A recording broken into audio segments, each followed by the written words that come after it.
Fellow viewers, welcome once again to the Offlane. We're bringing out a new season episode here regarding the Compendium, bringing out the weekly dosage of Dota for all of you viewers. I am T Panda, and I'm joined by a new old face, could almost say like that. Topical or Dallas, welcome to the show. I'm only 31. I mean, there's a lot of gray hair up here, but it is an older. It's an aging face. It happens. It happens. But yeah, I've been on the show before. Kicked off the show. I guess you could say I'm like the manager of the show, but since Podem lost internet, I'll have to stand in. Yeah, it was a bit of an unfortunate scenario that he sent me a message earlier on today that no internet. What are we going to do now? I was like, I don't know. Like, should we just contact the boss? Like, hey, good topical, maybe tune in. It's great to have you aboard us with us once again. Yeah. We'll always have a fix for any kind of issues we have. But speaking of issues, I hear there's issues in the new Dota Plus features.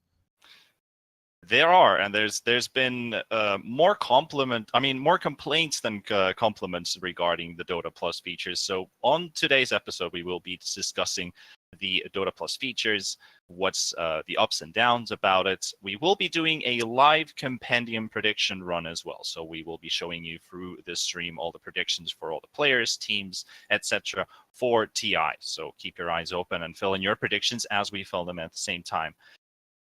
And last but not least, professionalism in esports will be our last topic we will be going through today, since there's been a couple hectic tweets on Twitter and a couple posts on Reddit about it. So I think it's just more than right that we bring them out today on the Offlane. So welcome, everybody, and let's get the show on the run. So we'll start off with Dota Plus's features.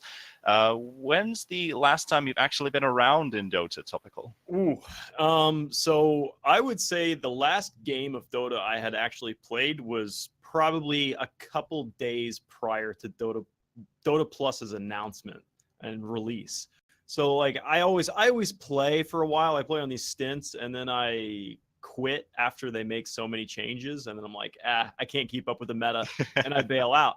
But that's kind of what Dota Plus, its whole core concept was to really drive people like me to stay in the game. It keeps them updated with the meta. It's kind of like a tracking method to see where you are compared to where the rest of the world is evolving in the game. It is. I mean, you have to play the game a lot to be around, as Dota is considered one of the hardest games out there, up to date almost even. I mean, there are definitely difficult games, but when we're going into multiplayer games, we're trying to bring new content to the game, try and keep those old players around.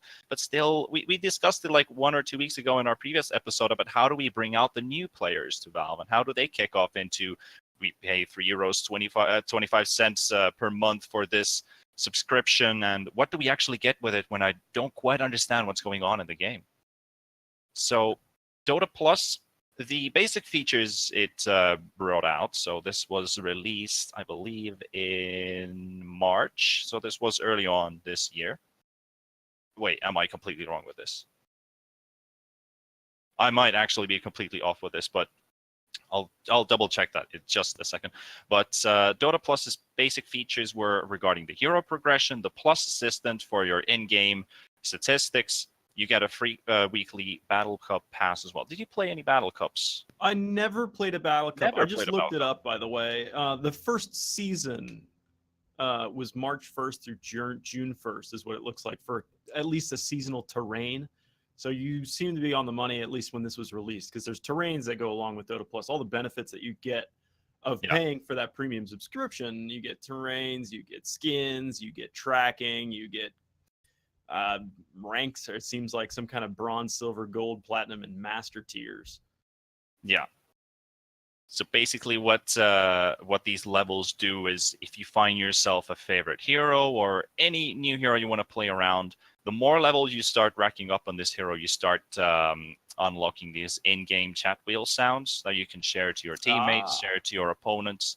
Some of them are great banter. Like we love memes, we love jokes. It's like a national part of esports that we always have these good jokes to throw inside the game, and they are already existing voice lines that you can use at any time that you want in the game. So for example, if you're playing Alina, you have unlocked, I believe it was the silver tier, which only requires level 6, and you can just throw into the game. Burns, doesn't it, when you kill your opponents, and then they just feel like, did you have to do that? Like, it's like the game kind of encourages you to throw in a joke and maybe even play with the mentality of your opponents.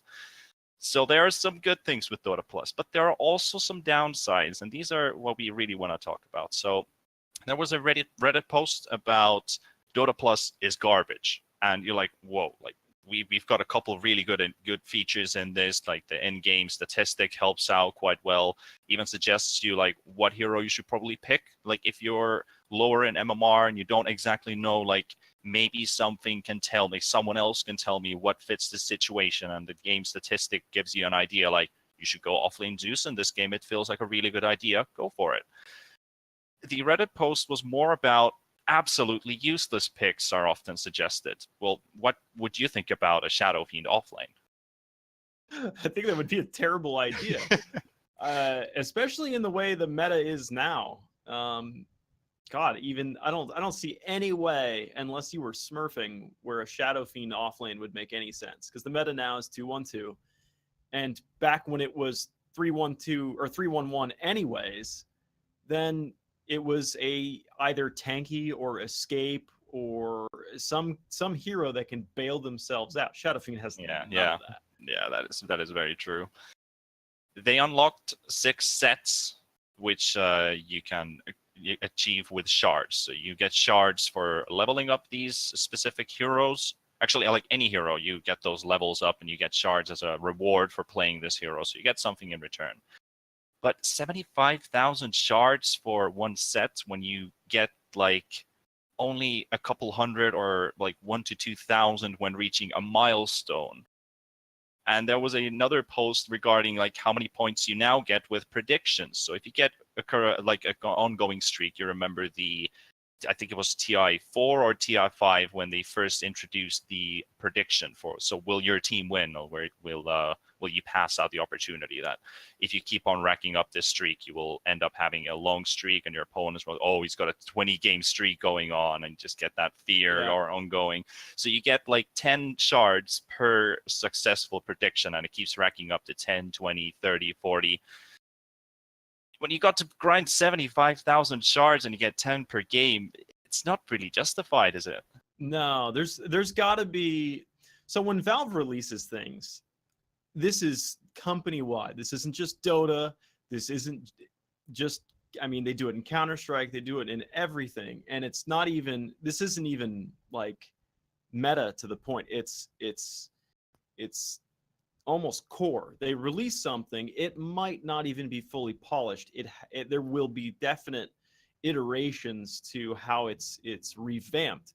Now, one of the things is, well, it's been released now since what you're saying, March, and from what I understand, there's been nothing added to it. In fact, one of the top posts on that first Reddit thread was, there's no value added to this. Nothing's been improved. So that seems to be the first fault, I would say, with Valve. Sure, there's been some lapses with scaling for these shards, for example, but I would have expected that to be corrected by now, especially with how like vagrant that error is. They have implemented a couple fixes later on and tried to, like, this was a brand new one that they brought out, the prediction. I think it was just 2 or 3 days ago when they brought out a new patch regarding Dota Plus. Everyone has been going on about the battle pass, the compendium that is for TI, putting money into that, getting sets, getting the usual, like everything you want out of it. New sets, possibilities of getting some really rare stuff. As in like the very rares, or even from the realized battle blessing, which is always a fun way to like check out. Maybe I'll actually get an Arcana this time from the spin, but it just gives that nice little spice to the feel, and it feels like it's money well spent and money worth spent because there's stuff that you really want to get. But Dota Plus is a monthly renewable subscription, which you can cut out at any point that you want. It will be active for the date that you purchased for 1 month forward from that. So you can still cut it out at any point that you want. But still, Dota Plus is lacking quite a lot, in my opinion. And now that these are both overlapping each other's, A lot of people are dropping out from Dota Plus because the only reason to have it is to level up your heroes and get those shards, unlock those chat wheels. It's like the only thing that you want to hold on to, since the pick suggestions don't work out. Also, a huge issue was that the Dota Plus assistant in game doesn't even work half of the games. Like, there's no reason to it. Servers aren't down, but it just keeps loading and loading and loading. And because it's your setup, what do you call it? The guide that you can set up for yourself. It keeps your shop completely empty. So you have to go on a default guide, which is overwritten by Dota Assistant. So you can't even use the default one. You have to use another existing one to replace if you want to buy something from the shop. Yeah, I'd like to see how long that takes Valve to fix, as this is Valve's moneymaker. Hands down, it's not even close. This gets the most attention. So I would expect issues like this to be raised and dealt with very quickly by Valve. So those problems may exist now. I highly doubt that they would still exist 2 weeks from now. Something like that, where your shop is bugged out to where you just can't even get a tortellini, is what you're saying? Like, you can get a tortellini guide or anything like that. That's what I always relied on, by the way. That's all I know. I mean, the thing is, you can put a tortellini guide, but you can't use the default one as it overwrites with the Dota Assistant. There's an option to remove it, though. Recommending you use like Battle Fury on Bounty Hunter anyway, right? Yeah. It's not that big of a problem. So these are the basics that Dota Plus brought out. So with this new patch a couple days ago, they implemented a new, very interesting, and I also actually like the idea. So you can spectate your friend's game in real time. Usually you have the 2-minute delay if you want to watch someone's game and you're like, I made a really good play, look in 2 minutes and you'll see what I did. You can now monitor your friend's play in real time, where you only see his team and you can look from his perspective or use a free camera. So this is good for coaching models, for example. If you're using a coach or a friend helping you out with stuff, trying to figure things out, it's a very good addition, and you're happy to pay for it, actually, even at that case, because a friend who's maybe a bit better than you can give you tips and hints, not via stream, or not having to share your computer screen through Discord or whatever to keep the guy up to date. You can just go on the voice channel and look at the game and help him out straight through there, which is a great addition. Yeah, but the problem that was raised with it was that it's kind of went the other way around. It's abused. So that's the thing. If anything's ever released, and this is why game developers have test platforms. This is why there's a Dota test client. This is why PUBG has a test server. It's so that they can find out through you and me and everybody else going out there poking and prodding the system where the weaknesses are in it. And that weakness that's out right now is that you can spectate a game, no fog of war, live, and just cheat. And that is obviously being abused, because from what we see with who was it? AUI's Owie 2000. Yes, he said that the top 1/3 or something, the top 50 or something. I can't remember what the number was. He says half top of the leaderboard is everybody has each other added. So they're cheating against one another on that leaderboard. But it's clear that it gives an advantage, obviously. It does, yeah.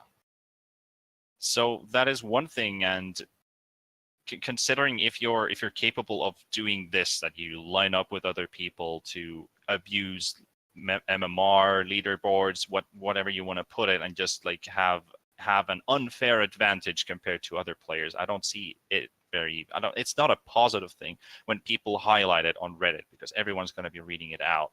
So I'm glad that AOI, Owie brought it out for everyone to see that this is wrong. This is literally wrong. This isn't the way it's supposed to be, and that's not how it was implemented in the first place. Yeah, it's that was a large oversight. That seems obvious now, but what's interesting to me is it seems obvious now that Owie brought and shined the light on it. But if you and I had not seen that post, we would never know. We'd be losing games left and right, and we'd be thinking that it was just, I'm not as good as I was anymore, or I'm just on a down slope every now and then. But that was a bug abuse that wasn't widely known until Owie came forward. Yeah. there was also another bug relating to this, which was that the fog of war, did not work. So you could see your opponent's team and give straight information about the wards, positioning of your opponents, what items they have, what are they doing, did they just smoke up? All of these things can be directly translated to the other player inside 2 seconds. That, hey, you know what? You want to be careful now, and there's something happening. Yeah, I mean, it's live. It's live. You get every bit of information. It'd be hard not to lose a game. Like, you'd have to intentionally lose that game if you know where all the ganks are coming, where all the smoke ganks are, where all the wards are, what the roche timing is. I mean, it's all there for anybody to abuse, but that has to be fixed. Do you know if Valve is already on top of that? I think this bug has already been fixed out, so they did do a quick check on it. It hasn't been occurring since this post was done 5 days ago, so I'm pretty sure that it has already been looked into. A friend of mine also sent me a message the same day this came out that, did you check out the new feature for Dota Plus? I was like, nope. And he told me that if you spectate your friend's game as a spectator, obviously, you can pause the game. What the hell is... I mean... I just can't believe, like, how is this even that is not possible. Literally. That's somebody at the International raising their hand going, hold on a second, bathroom break. I gotta just stop what you're doing. We'll be back. Like, that's essentially what that is. Yeah, it's like abusing a tactical pause. that's worse than a puppy pause. That is worse than a puppy pause. Yeah, that'd be a whole new kind of pause. It has yet to be defined by Twitch chat. But I want to ask you now. So now that you've heard the pluses and, I mean, the pros and the cons about Dota Plus, of course, there's always bugs, but they will always look into these and try to fix whatever's not supposed to be there and add new things. What do you think about the Dota Plus in general? Does it sound like it's a worth for you? Would you pay for it if you played Dota a lot? If I played Dota a lot, probably yes. Still, even with all these problems in it, from what I've seen, it's great. I relied heavily. I don't have the creative mind to be in a game and say, this is the item build I need now. What I literally just plug in a Tortellini guide and I will follow that guide to the T. Levels, items, whatever. If Dota Plus gives me a sharper pencil than Tortellini, fine. It's gonna give me something that I will follow to the T. But that is also a varying thing depending on who I'm up against, who my teammates are, what my timing is, what my last hits. It'll show me what I need to be building to stay more competitive. Yes, that has a lot of value to me as a person. I can understand, though, however, that the bugs in the system are going to put a bad taste in people's mouths, and they might hold off for a couple months until that is polished a bit more to purchase. Another thing with the esports ready. Pass. Yeah, it's not really esports ready, exactly. But the battle pass kind of has overlapping competition. They're competing against one another, and they're the same thing, you know? So I can see also in that that's another reason not to buy it. Well, it's good to hear from your perspective as well, because I've had Dota Plus since it was released 12th March. So yes, it was released in March. Just had to double check that. So I've been using it ever since. I've been spamming Enigma, hit level 15, which is a very long grind. As I was playing a lot more during spring. Now I haven't had that much time to catch up with Dota, but I'm still running with the subscription. I'm happy with Dota Plus's features. I'm happy with what it brings. And I really like how the system works. And I'm just hoping that they add more stuff to it. Now we've got TI, we're waiting for treasure 3s from the Compendium. It's always the highlight, like the last treasure before the tournament kicks off.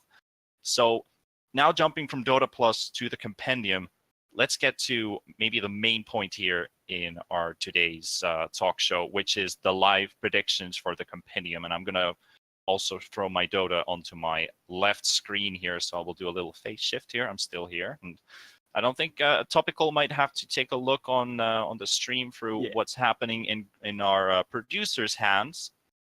So what we're going to do here is we're going to take you through all of the hero predictions, all of the teams, players, and the tournament itself. So we're going to go through all these 4 sections and try and fill it into a as short time span as we possibly can, but also fill you in with a bit of a meta talk, which we usually don't actually do on this talk show. But now we'll have the opportunity to talk a bit about the especially the heroes, like how is the meta evolving now. We haven't had a patch in 3 weeks, which is going to have maybe a huge impact on TI. Is it going to be? They don't want to drop out a massive patch anyway, but we'll have these small fixes and bugs probably done once again before TI. But let's jump straight into hero predictions.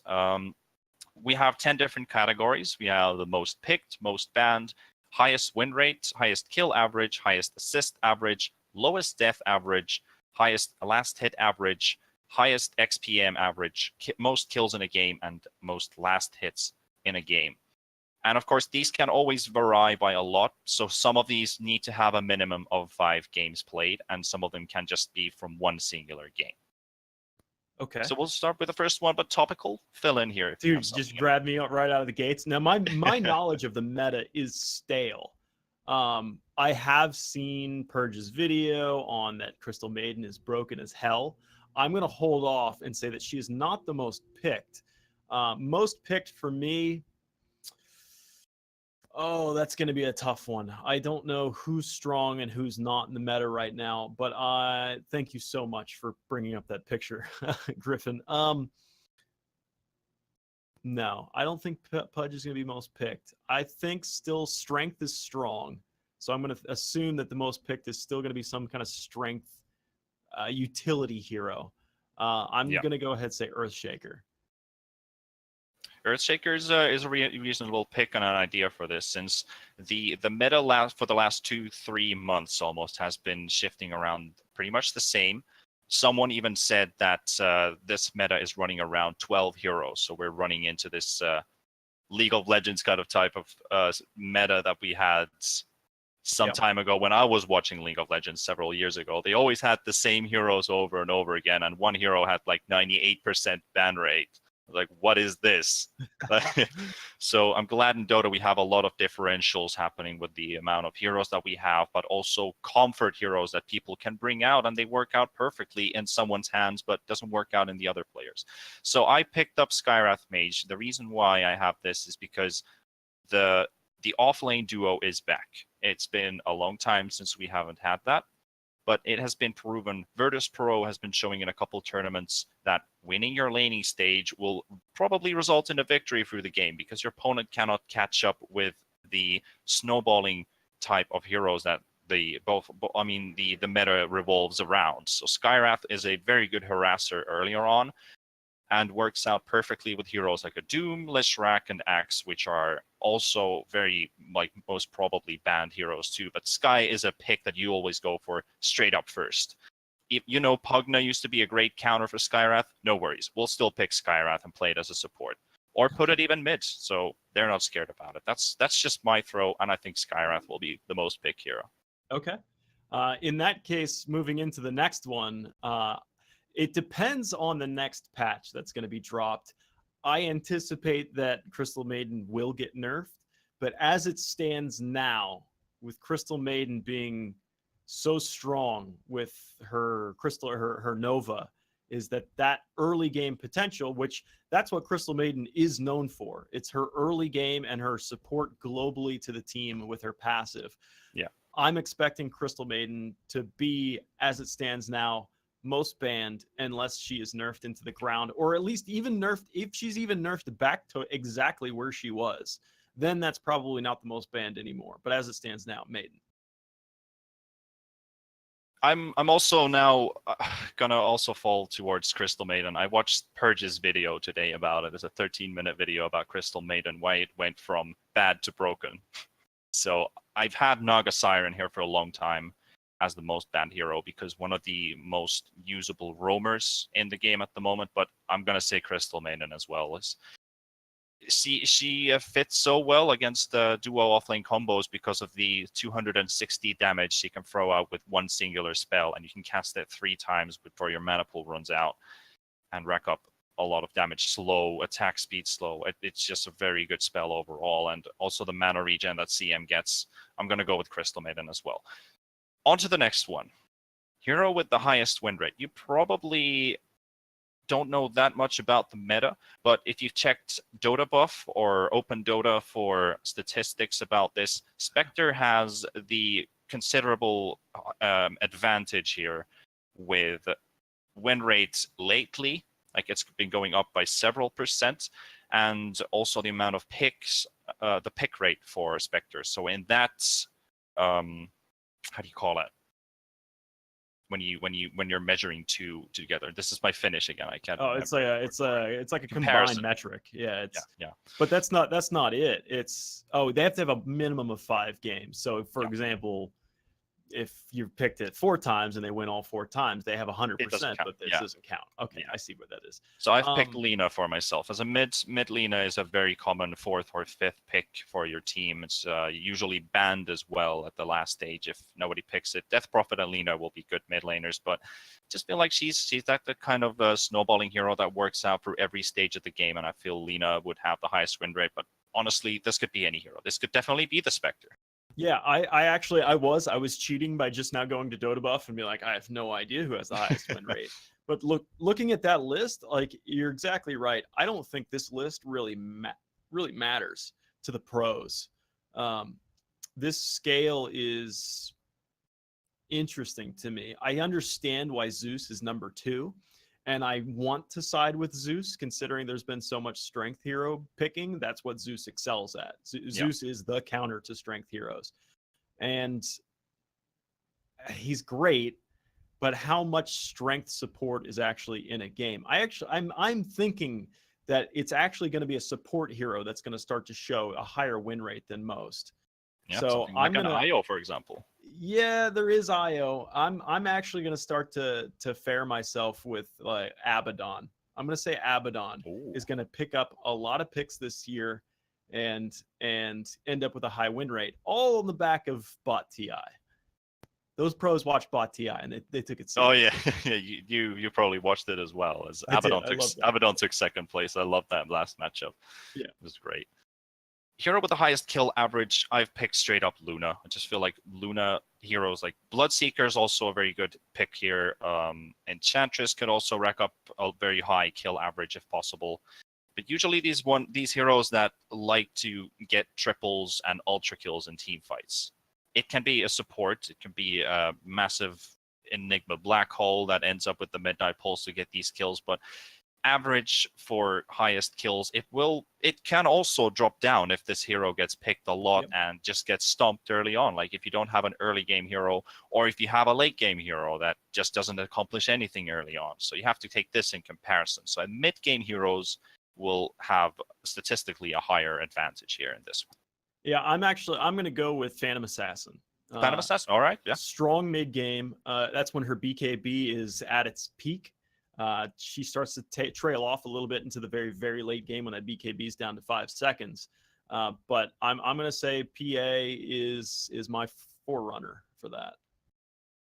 PA is a very stable pick. I'll agree on that. Also, Slark would be also one good option here. Is he hits that snowballing timer after the Shadow Blade is done, and Slark never goes straight into team fights, but like to take these constant pickoffs and then join into a team fight when you have the upper hand against your opponent, where Slark has already built up Essence Shift stacks and then goes in and just keep on rolling and rolling. But PA is a more stable pick because Lucky Daggers can end up in crits, and with the Desolator, can one-shot supports. Yeah, she just last hit really, really well. I mean, how often is her last hit a crit? Because that crit, you've hit them 2 or 3 times, they're starting to get a little low, and then she crits, and that's the last remaining of either half or a third of your HP just vaporizes. So she has this huge chunk that she will last hit you on. So I feel like she has the capability to just easily get kills comparatively, such as Slark, who's clicking, and then splashes, and you have this constant bit of damage. That constant damage has the opportunity that someone could accidentally snipe that kill away from you, or I don't know, intentionally. I doubt it would happen in the international, but there's more of an opportunity for a mistake in there, quote unquote. Yeah. Well, we're now 4 out of 10, and we're still in the first segment, so we might have to catch up a little bit.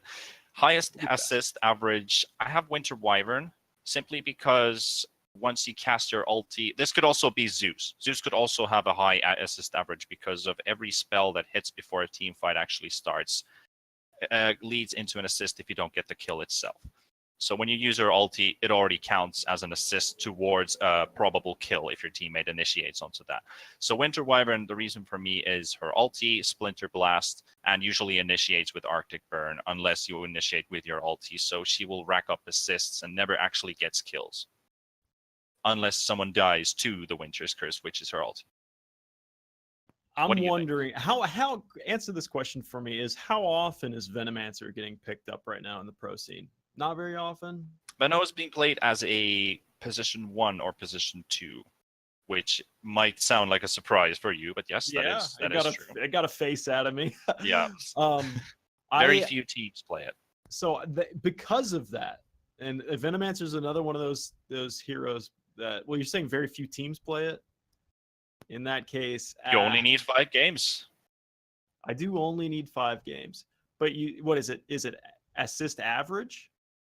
Or is it just assists? An average. Okay. So if you have 5 fantastic games with 30 assists in each game, that's probably going to be better than a Sand King in 90 games, for example. Yeah. Well, I'm gonna go with Venomancer here. It's just that long DOT that hits a massive AOE. That's assist heaven. Yeah. You only need 1 tick towards the assist. So yeah, that's actually a pretty good idea, having the Venomancer there. Hero with the lowest death average, I have Lone Druid because you want to pick a hero here which is the last one to join into the team fight. So heroes like Anti-Mage, Lone Druid, Terrorblade, the ones that don't even consider to be a high priority target, but is the last one to be focused in the team fight, but also the last one to join into the team fight. Lone Druid excels in super good range. We have several Lone Druid players in TI as well, so it could be more than 5 games being played. For example, Matumbaman plays a very good Lone Druid, for example. And they know their positioning so well with this hero. Plus, they have the Roar, a 4-second or 3-second fear, which will always allow either your bear to survive or yourself, but you usually want to give away the bear and save your hero just in case. So I believe Lone Druid would be my call for this one. Okay. I'm going to go with Medusa. Medusa has the perfect fight or flight scenario.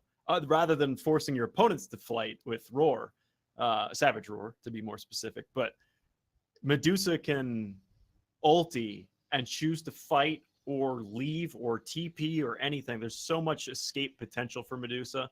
She's got high kills. I mean, she's also a core. I think your lowest deaths are going to be aimed at your cores. It's your supports that are going out there and be like, okay, I'm going to put this ward up against this cliff, and then is suddenly murked. Medusa doesn't have that problem, so I'm going to go with Medusa. You're going to go with Medusa. All right, I'll vouch for that. I'll approve that. The hero with the highest last hit average. Now think of your crazy farmers. Medusa's one, but I've picked up the Anti-Mage. A lot of China teams still play Anti-Mage, and usually always have the highest last hit average because one of the only heroes in the game which prioritizes about 75% of the farm for your entire team, and spends a lot of time farming as well. This could be any hero from Shadow Fiend. All of the Anti-Mage, Morphlings can also rack up a nice amount of last hits. Almost anything with a Battle Fury, but those types of heroes that also push but farm at the same time and don't fight that much necessarily. Yeah, unless it's a Monkey King, like Thompson, for example, had a insane amount of last hits. I think he was like. Oh wait, I'm gonna let you talk because I want to know the exact amount of last hits he had with that Monkey King in one game in 20 minutes. It was an insane number. So what you're gonna look for here, if you're at home thinking of what to pick for this, is exactly what Ricky said. You want a carry that's going to be picking up a lot of last hits, also that has high mobility. So Anti-Mage has the blink. You're talking Monkey King as well. He has the tree jump, whatever that is, from tree to the next. He can get from one place to the next very quickly. That's camp to camp to camp to lane, back to camps as quickly as you can. Highest last hit average, though. Alchemist could be in there because he is centrified on last hitting. However, the game, if he snowballs, he kind of stops last hitting. He just ends the game. So I'm going to go with you here and say that people have learned a lot from watching Black 4 years ago. I mean, Black's retired at this point, right? But I think he really showed the power, and still has a ripple effect to today, that Anti-Mage is your last hitting king. Anti-Mage pretty much is, so we'll keep with that one. I don't have anything else to add into that. No, we finally agreed on one. We finally agreed on something. That makes sense. Hero with the highest XPM average, and again, minimum 5 games played required. I don't know what I put Shadow Fiend for some reason here. Well, I mean, yes, he's a flash farmer, doesn't have an XP talent, but again, like, is one of those heroes with anti-mage that racks up a high GPM, usually leads into a high XPM as well. So I don't know. I just thought about Shadow Fiend here. Yeah, the flash farm makes perfect sense. I don't know if the XP talents aren't really gonna. Well, see, I don't know how often Meepo's gonna get picked. I doubt Meepo gets picked 5 times in the international. So I'm just gonna put that one away. I'm actually gonna take talking about stale meta. There is a video out there that is a very difficult video to find, but it was of Sing Sing playing a Luna. He peaked past 1,000 XP per minute. He ended the game in like 17 minutes with a Luna. He was just trolling, and he just crushed. I'm actually going to go with Luna. Same idea. Doesn't have as much of a flash farm capability as Shadow Fiend, but that's your safe lane carry. That's a hero that can murder creep waves very fast and jungle camps, but doesn't have to rely on mana to do so. She's got high move speed. So I'm going to go with Luna. You're going to go with Luna. All right. I could agree on that. This can be from such a wide array of heroes. Like, someone could say Meepo, but is he going to be played for a minimum of 5 games? I don't think Meepo is going to be that often there. So Luna's a good option here. But the last two, I have the same hero in both of these. So most kills and most last hits, I have Slark. I'm just expecting a 108-minute game with a Slark carry who had his snowball opportunity at the start. They throw the game a bit, and I just felt like, because this is from one specific game, so I have the Slark as I'm expecting a long game to happen. Yeah, I mean, what if it's not a carry? Is this average, or is this? No. This is the most in a game. Oh, in one single game. In one single game, yeah. Okay, it's definitely going to be a carry. I was thinking it was going to be like averaged out. I'm like, you might get a support that kind of sneaks in there. Most kills in one game. Trying to think quick. Really tough question. Go with kills and last hits. Maybe we'll get a same hero for this. I just have Slark for the RNG of a long game happening, and Slark just happens to be the carry in that game. This can be anything. Blessed to RNGs, That's a tough one. I'm gonna say somebody goes absolutely bonkers on a timber saw. I'm gonna go wild. This is gonna be my one answer that's like crazy. I'm gonna say there's a timber saw game that ends up at like 25 kills. I'm actually going to write this down in a document to see if you're actually going to be right with this. Oh, I already got it. They're in the doc. I'm going to write this down. So topical. Well, the thing is, the international Timbersaw 25. The international's pre-recorded. I've already seen it. You've already seen it. You're from the. It's all part of the script. There we go. That's the thing. I have the text file saved now. So the thing is most kills is going to be a game that goes long. I'm banking on that there are no games that go long. None. So a game that's extended to that length, there's no way Timbersaw does that well. You need somebody that can pick off supports, and that's what you're talking about. Slark. That's true.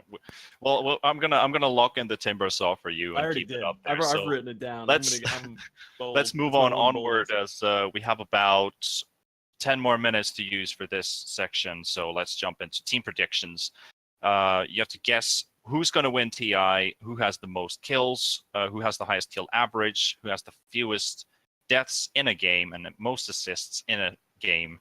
The longest game, the shortest game, a game length average, most different heroes and fewest different heroes. So mine would look like, well, I'm hoping for a 2-time TI champion, so I have Team Liquid for victory.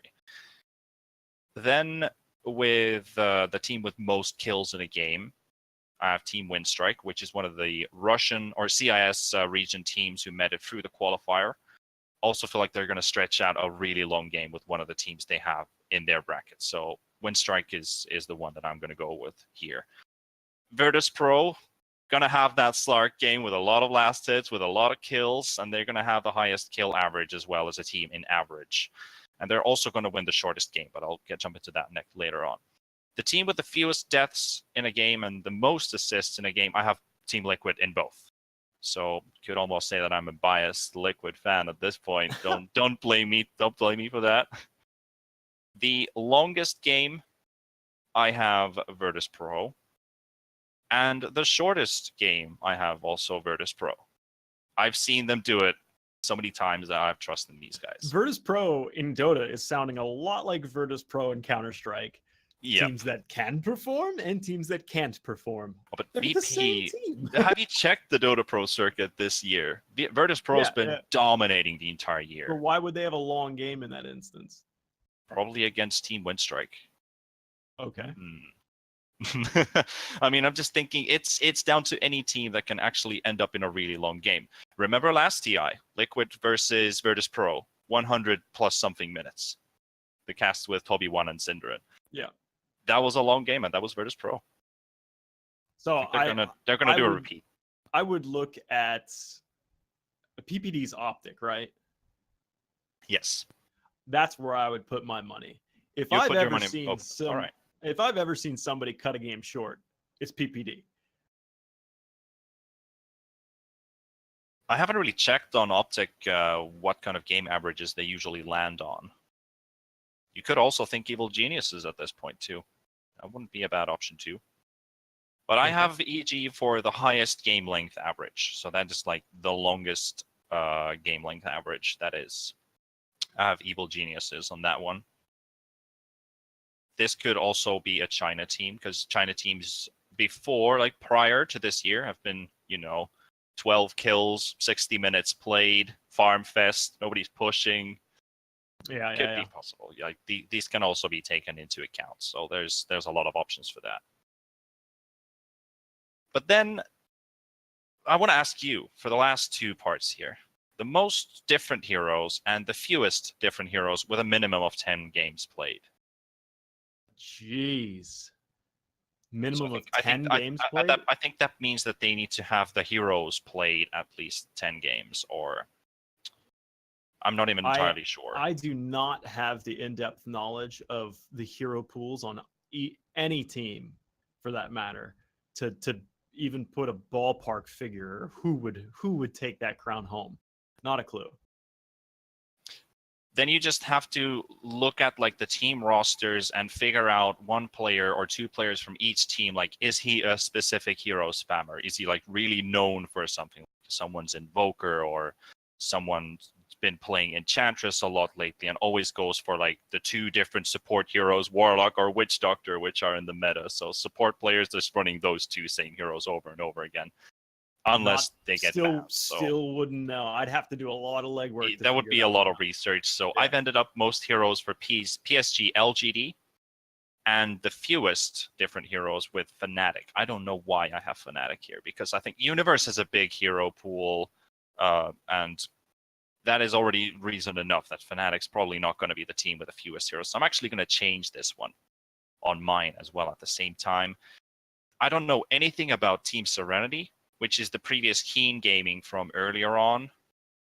They have ZZZ and a couple other players who just kind of came out of nowhere, dominated the China region, and came through shining. They just won every game in the playoffs.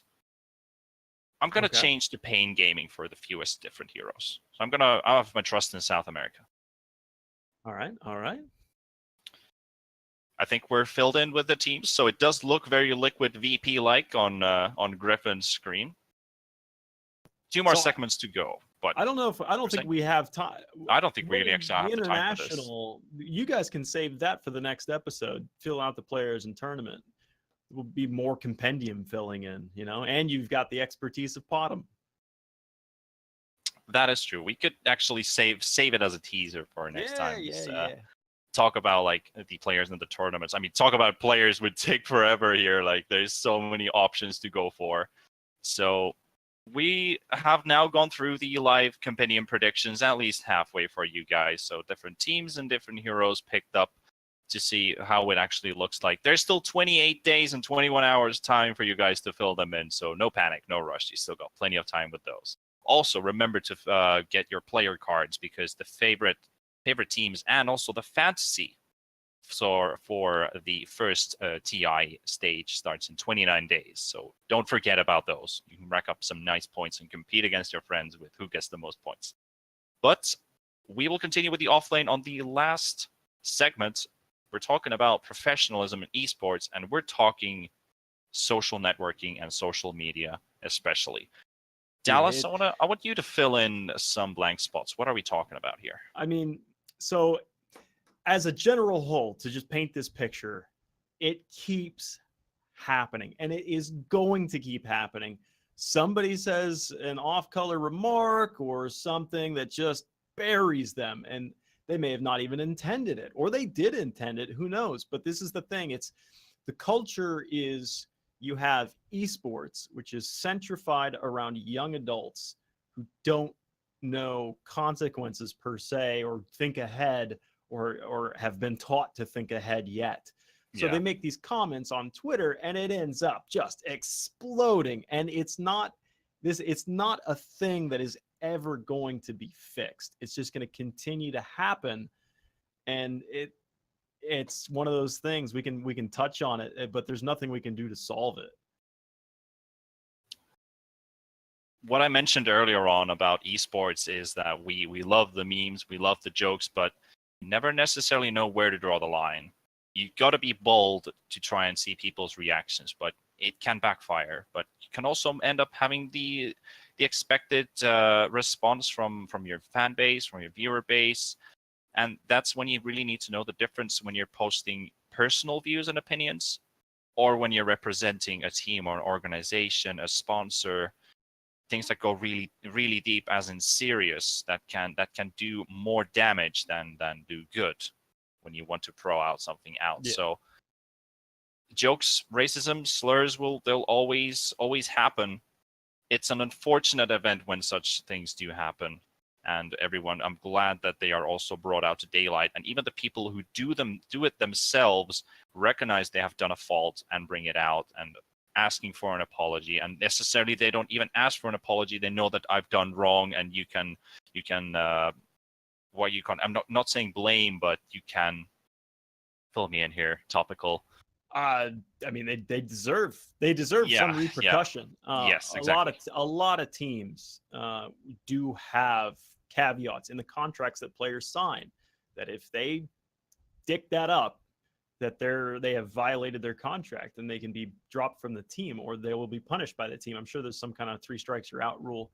But the one that is up now and is kind of the center of everybody's attention, Yapzor he had to apologize to France after they won the World Cup. Yeah, I'm not even sure if I'm allowed to say it out, but he deleted his tweets.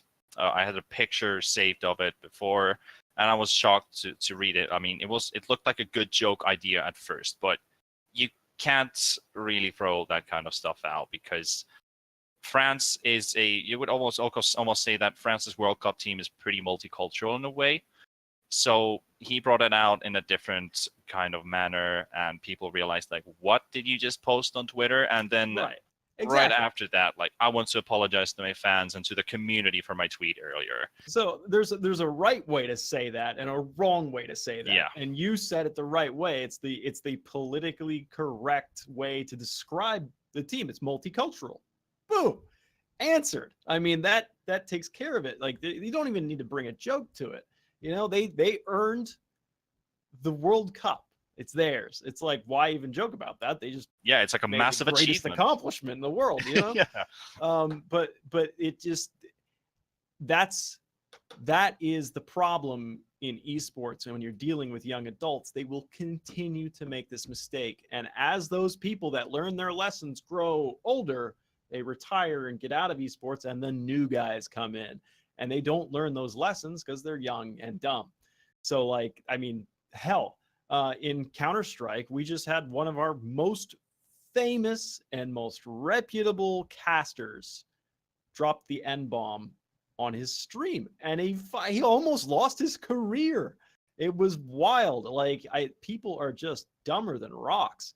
I can't believe it. I mean, one thing that was always taught to me is whatever you say, can it be published in the New York Times? If it's not, if it's something that you would never want to represent yourself, don't say it. If you're even 50-50, just don't say it. Like, you got to have some kind of basic manners, first of all, to start up. Even though you are performing behind a nickname onto the internet, there's still a person behind it who's doing all that stuff. So you will eventually be drug out. I mean, you post something like that, people are literally going to be coming at your door, like, take your words back. Oh, yeah. There's always someone who's like, I'll threaten you to not do that because that is not right. Well, that's another thing is Yapsor posted his apology almost immediately. He did, yeah. Quick. And that helps out a lot. When you just swallow your ego and just say, I made a mistake, I'm sorry. Boom. It's a hard place. Like, you'd be so surprised how fast people forget. But the problem is if you don't rip that Band-Aid off fast and you draw it out and you draw it on, more and more people are going to join that fight, and you don't want more people in that fight because you will lose. You're only one person. Just swallow your ego, get out, get it over and done with.